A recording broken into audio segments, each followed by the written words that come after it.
رمضان كريم وكل سنة وانتم طيبين. مفاجأة كبيرة جدا النهاردة في ضيف الحلقة التاسعة مع رامز نيفر اند. رامز جلال قرر يجيب الضيف ده راجل أو ست، هنعرف ونشوف بعينينا دلوقتي مع بعض، وكمان نشوف المشهد الأهم في الحلقة وهو بيبهدله.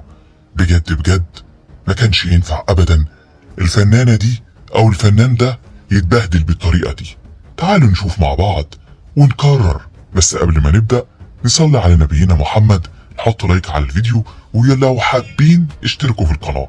متابعينا الأعزاء، شفنا حلقة رمضان وحلقة السقا وغيره وغيره، وياسمين عز اللي عملت ضجة كبيرة جدا، واللي يعني لو انتوا شايفين ان الحلقة مفبركة قولوا مفبركة في التعليقات، لو انتوا مش شايفين خلاص. تعالوا نشوف بقى احنا متابعينا الأعزاء ايه اللي حصل بالظبط ومين ضيف الحلقة دي.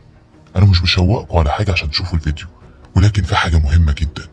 ضيف الحلقة حد عزيز قوي وحد بجد كلكم بتحبوه، ولكن ما كانش ينفع ابدا رامز جلال يعمل فيه كده.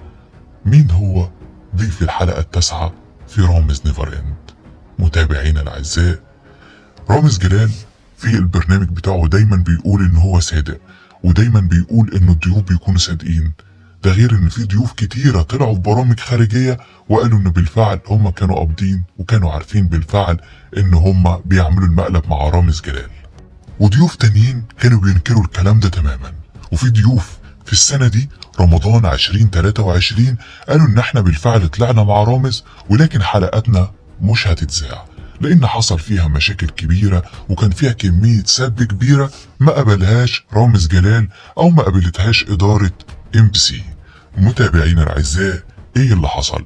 الهيئة العامة للترفيه قررت ان هي تجيب فنانين معروفين، فنانين معينين، قالوا هم دول بس اللي هنعمل معاهم الحلقة، وتم رفض 4 اشخاص من برنامج رامز نيفر اند، منهم 2 كانوا في مسرح مصر. بالفعل يا جماعة اترفضوا تماما ومش هيطلعوا مع رامز، ولكن رامز جلال قرر ان هو يجيب المعروفين بس، الحد الموثوق منه، زي ايمان العاصي كده ما مسكت رجل رامز وفضلت تشده وراحت هي بنفسها تقلع الماسك.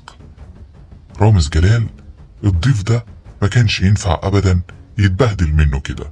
والله حتة التورتاية في وش الضيف بالشكل ده ما تليقش ابدا باي حد، ودي اهانة كبيرة جدا. احنا مش بنتكلم على الغرفة المقفولة اللي سماها الغسالة، ولكن بجد يا جماعة المقلب او ضربة التورتاية في وش اي حد دي اهانة لما بيكون شخص كبير في السن وبنستناه سنة ورا سنة.